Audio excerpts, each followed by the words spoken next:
Hello there. Thank you for joining us on Political Affairs on Kama TV. My name is Chris Jacobs. Joining me today to further the conversation on political development in Nigeria is Engineer Adamu Ismaila. He is of the APC stalwart and he joins me to talk some more. It's a pleasure to have you on Political Affairs. Thank you. Yeah, I'd like to start, first of all, having set the premise for the conversation. How will you describe Nigeria's political dispensation since Nigeria returned to democracy? Well, this is a very good question. We have been in democracy since 1999, almost 30 years, 20 something years, close to 30 years. We have never had such a situation, long type of democracy in Nigeria. During the First Republic, it was just about 6 years. Second Republic, for 4 years, and also up to 5 years. So it has been established, there has been stability in the democracy, in this dispensation. So I think we have made a lot of progress in terms of stability in democracy. And a lot of things have taken place, which wouldn't have happened.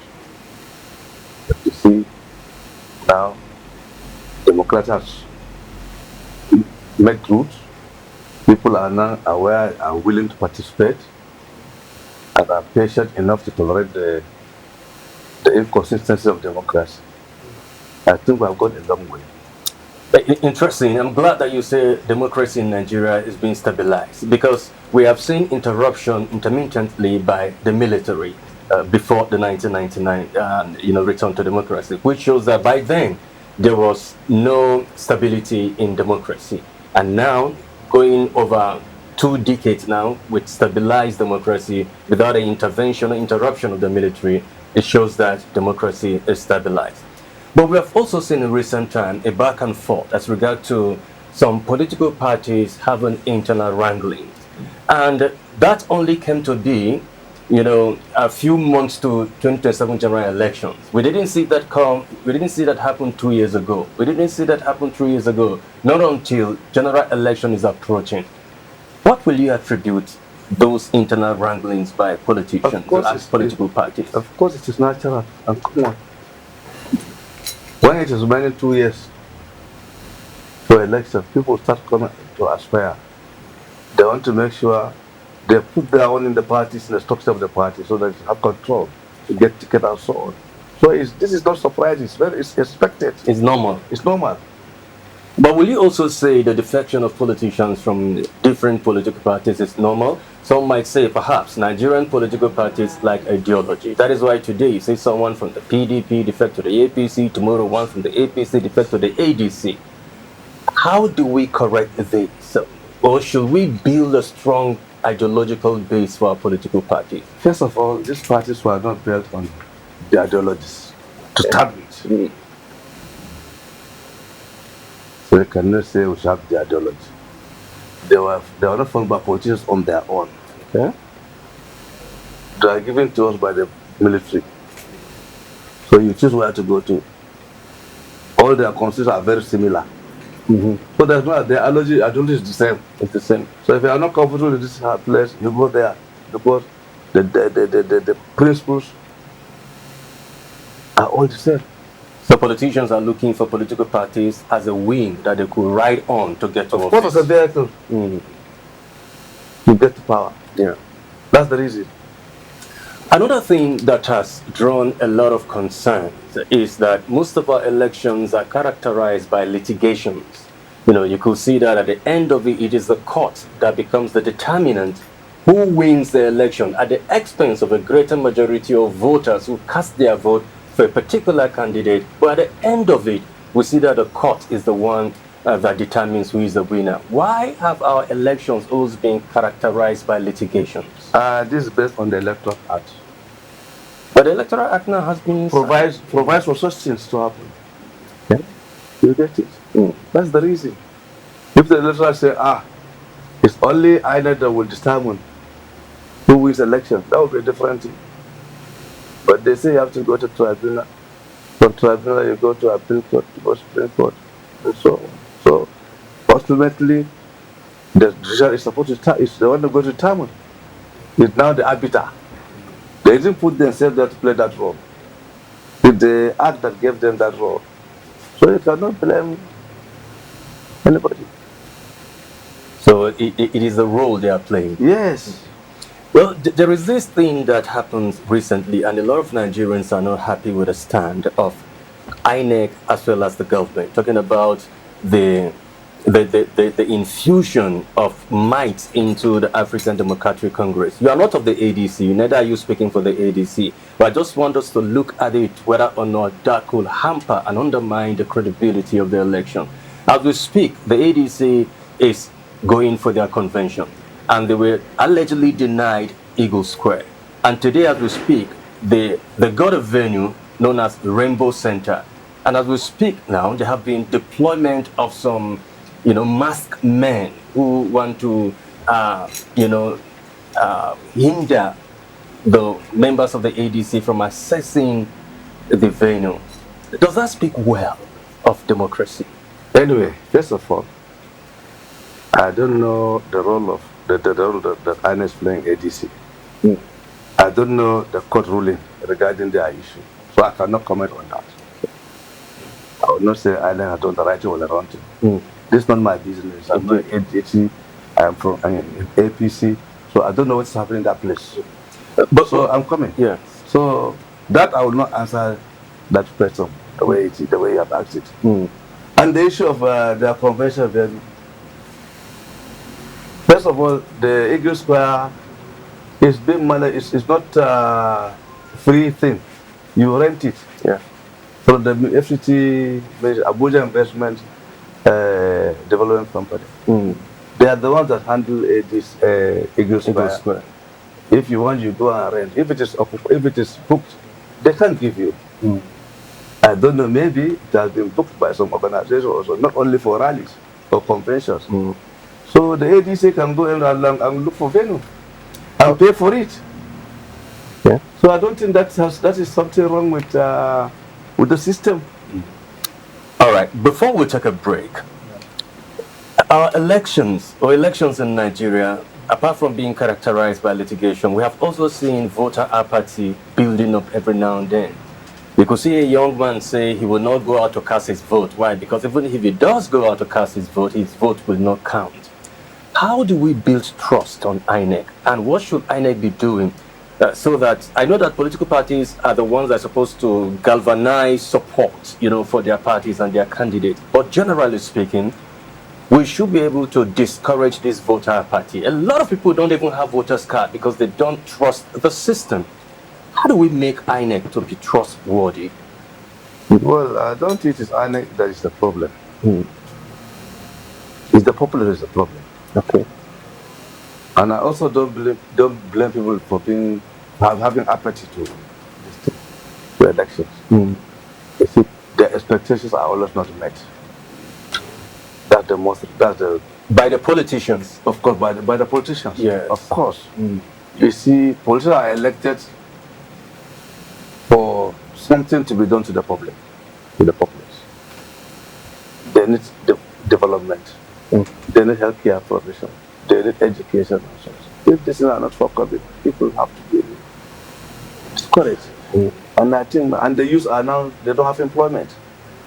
All right. Now, I will allow you to catch your breath to ponder on this. We will take a short break. But when we return, we will delve deeper into, interest, political interest, as well as reasons whether or not you might be vying for Senate, for elective offices. Is that okay? All right. Well, you're watching Political Affairs on Kama TV. We'll take a short break. When we return, there'll be more on this conversation with Engineer Ismail. Do join us again.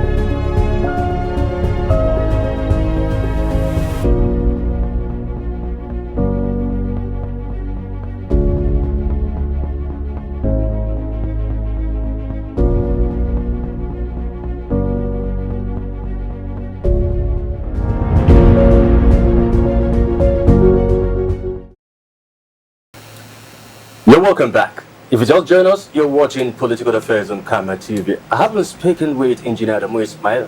He is a member of the APC, and the conversation has been very interesting. The first half of it was interesting. Now let's build up this part 2 and see how much we have to talk some more as regard to political development in Nigeria. All right, before the break, I asked you this very critical question, which I will reiterate again. Do you have interest to vie for elective office? You're running for the Senate, Alan. Yes, I do. What could have informed the decision to run for Senate? First of all, you know I contested last time, 2023. Yes. They said I lost. So, I'm still interested. I've not been told. But my main reason for joining politics, coming forward to contest, to aspire for the first position for Adamu Southern Zone, is because I feel my zone has been neglected. That is backward. We are half of the state 9 local governments out of 21. They're the only local government that does not have any institution, tertiary institutions. So we don't have state university. We don't have state polytechnic. We don't have federal university. We don't have federal polytechnic. We don't have state college of education. We don't have federal college of education. You get it? So as a matter of fact, there is no federal government presence. I don't have, let me mention that. Okay. We don't have tertiary hospitals, both state and federal. 9 local governments out of 21. We don't have irrigation schemes. Our roads are in total disrepair. Look at northern zone, there are only 5 local governments. They have all these that I've mentioned. They have 2 universities, 1 federal, 1 state. They have federal polytechnic. They have college of what? Technology. Is it Health technology? Health technology. They have federal medical center. Even 2. Even 2. No, it's 1. Is it 1 in Hong? 1 in... No, Hong is in the central. Okay, yes, so central. They have all this. 5 local governments and we are 9. We don't have any. Then central, they have federal university. They have federal college of education.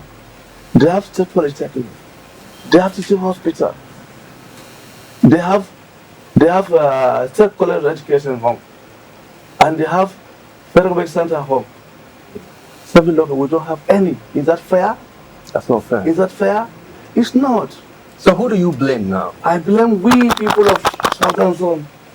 Because since 1999 we have been having representatives also, like other zones. I praise those zones that have them. Because you are the one to look for your rights. And I feel that our people did not play their role very well. Well, they gave their best. But their best is not quite enough when we compare our zone with other zones. That's why I said, let me come in and see if I can try based on my experience. So what do you think you'll be doing that is different from those who have been there? Very good. You see, when you are in a Senate position, it's a place for experienced people. Not those that have experience and Not greenhouse. and knowledgeable. Not even greenhouse. You must be experienced and then knowledgeable. You see, I've been in the civil service for 35 years. I worked with the Federal Capital Development Authority from 1981 to 2016 as an engineer. And all the developmental projects you have seen in Abuja, I've been part of most of them. So I know how to get things done. So this is. And secondly, I'm experienced enough, I'm educated enough. I'm an engineer of 46 years experience. And also, I have undergone training courses in management. I'm not only an ordinary engineer. So you see, I feel I'm well equipped, well armed, and fit to do this position. And along the line, during my career in service, I have met a lot of several influential people in the country. You see, it's about lobby. Absolutely. So I know many people and they know that I can lobby. Because one way or the other, we have interacted. And we have interchanged goodwill. So I'll capitalize on that. See that we get things done in our flesh. And you see, once it struck my mind, you know, agrarian people. Yeah, Farmers. Adamu Ismaila, yes. You will be surprised that the Maine River that passed through Brore to the River Benue, since during Mutala Basanjo, that there has been proposal for dam, Mayoni Dam, for irrigation and water supply. Up to night has not been implemented. The design is there. So if we get that done also, our people will benefit. Look at the Kiri Dam the way it is now. Yeah. It's only Savannah that's using it, and not they don't use it up to 10%. The water is lying flat. It's lying there, not utilized. People from Goyuk, Shelley, and Lambert local government can benefit from that. All you need to do, you let canals to reservoirs that will take excess water from the dam during the rainy season. That can be utilized during dry season. So they'll be farming all year round. And you can imagine the impact of it. That's right. Economically. I'm glad that you mentioned Goyuk, and you're aware of the huge cement deposits in Goyuk. But it's still lying fallow, even though some time ago, some companies and experts wanted to explore. But do you think, with you as a senator representing Adamu South, you will do something about the, huge deposit of these, cement in Goyuk local government? Of course. You see, we have been hearing of that for many years, since when we were in school. But I don't know exactly what the position is, but I will follow with Federal Minister of Industries and find out. As only Minerals Ministry. Yeah. Look at is the deposit of commercial viability, and I think it is. Yeah. It is something that can be done by private people, not only government. So I will liaise with the federal government and the state government look for investors, serious investors that can take up that as a factor. Finally, I understand that your party, the All Progressive Congress, has been experiencing an influx of other politicians from different political parties. Recently, of course, you are aware that Adamu City Governor, Governor Fintiri, also defected alongside his cabinet and some of his commissioners. Do you think that the complexity of the presence of these persons, we add up to the challenges of one, getting a ticket to vie for these offices? I don't view it that way. Okay. I don't view it that way. It's an additional strength to us. I've been in the APC since formation. I know what we suffer for lacking governance. We had a governor briefly in Joe, and we lost it. For the past 7 years, 6 years, we have been suffering as a party in the state. Now with the governor coming in, things will be better for us. At least we'll get more attention of the federal government to the state, which is fine. And as a party, you see, you need people to come in. So it's a welcome development, and I'm sure that will be good. But issue of ticket, it's not government that gives ticket. It's the people that give ticket. Stakeholders give ticket. I think that's not much of a problem. It's not every contestant will just say, okay, I must get this. You must be fit for it. You must be suitable for it. I think that's not the problem. If the governor does not have a say, doesn't even say anything, you are going to meet the people. It's only though somebody that is qualified will be elected. They'll be selected also. Okay. So I think that is not a cause for worry to me as far as I'm concerned. All right, Engineer Adamu Ismaila, there's no better way to end this conversation than now. I want to thank you so very much for finding time to come on Political Affairs, and I wish you the best of luck in your endeavor. Thank you very much. Thank you so very much indeed. All right, viewers, that's our show for today. Of course, you've heard him from Engineer Adamu Ismaila, member of the All Progressive Congress, vying for the office of the Senate. We want to run for the Senate. Join us again, same time, same station, as we come with a fresh edition of the program. Until then, stay safe. My name is Chris Jacobs. God bless Nigeria.